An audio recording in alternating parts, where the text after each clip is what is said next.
Bayang-bayang PHK masih terus menghantui tanah air hingga menjelang akhir tahun. Berdasarkan data terbaru dari Kemenaker, tercatat 63.947 tenaga kerja mengalami PHK hingga Oktober 2024. Angka ini melonjak 20,67% dibandingkan periode September 2024 sebanyak 52.993 tenaga kerja. Sementara itu, Provinsi Jakarta menjadi wilayah dengan angka PHK terbesar yakni 14.501 tenaga kerja. Di urutan kedua diisi oleh Jawa Tengah dengan 12.489 tenaga kerja ter-PHK.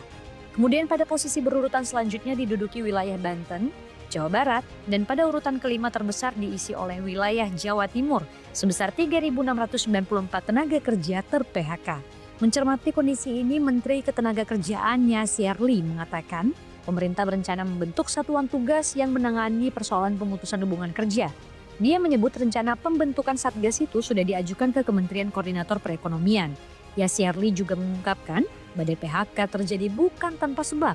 Ia menyatakan PHK terjadi karena adanya perubahan kondisi ekonomi, kondisi geopolitik, dan kondisi daya saing usaha di Indonesia.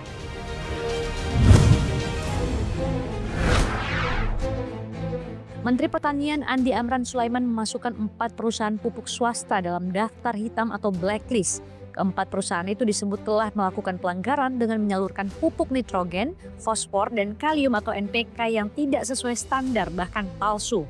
Mentan Andi Amran Sulaiman menyebut 4 perusahaan pupuk tersebut masuk daftar hitam akibat kandungan NPK pada pupuknya hanya 0% dari standar yang ditetapkan 15%. Pupuk palsu dan pupuk dengan kualitas rendah ini sangat merugikan petani. Potensi kerugian akibat pupuk palsu mencapai 600 miliar rupiah. Sementara itu, Amran juga menindak 23 perusahaan pupuk yang menjual pupuk di bawah standar. Menurutnya, potensi kerugian petani dari pupuk di bawah standar mencapai 3,2 triliun rupiah.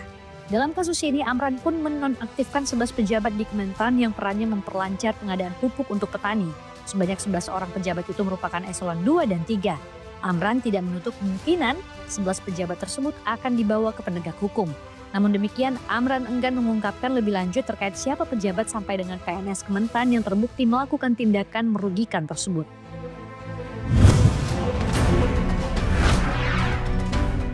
Kabar baik bagi para pembeli minyak kita. Beberapa waktu lalu harga minyak kita meningkat di atas harga eceran tertinggi atau HET yakni Rp17.000 per liter. Padahal HET minyak kita diatur dalam Peraturan Menteri Perdagangan Nomor 18 Tahun 2024 tentang minyak goreng sawit kemasan dan tata kelola minyak goreng rakyat. Dalam aturan tertuang HET minyak kita Rp15.700 per liter. Untuk itu, Menteri Perdagangan Budi Santoso memastikan pekan ini harga minyak goreng rakyat tersebut akan turun. Budi menyebut kenaikan harga minyak kita tidak terjadi di semua daerah. Meski begitu, pihaknya akan mengumpulkan para distributor dan produsen demi memastikan stok terjamin sampai ke para pengecer. Sementara itu, Deputi 3 Bidang Perekonomian Kantor Staf Presiden Edi Priyono menyebut berdasarkan sistem pemantauan pasar kebutuhan pokok atau SP2KP, hanya 3 provinsi dengan harga minyak kita yang sesuai dengan HET, yakni Yogyakarta, Bangka Belitung, dan Kepulauan Riau.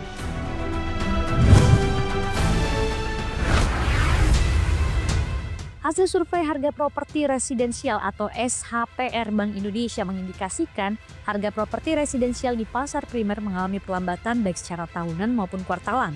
Direktur Eksekutif Departemen Komunikasi Bank Indonesia Ramdan Denny Prakoso menjelaskan perlambatan tersebut tercermin dari perkembangan indeks harga properti residensial atau IHPR kuartal 3 2024 yang secara tahunan tumbuh 1,46% secara tahunan.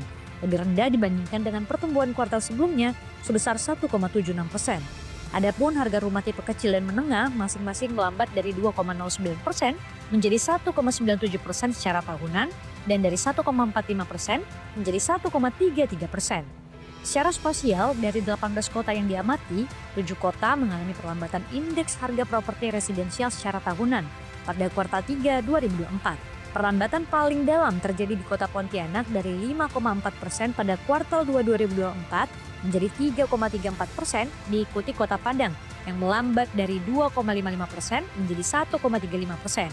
Sementara itu harga rumah di beberapa kota mengalami peningkatan dengan kenaikan paling tinggi di Kota Pekanbaru dan diikuti Kota Bandung.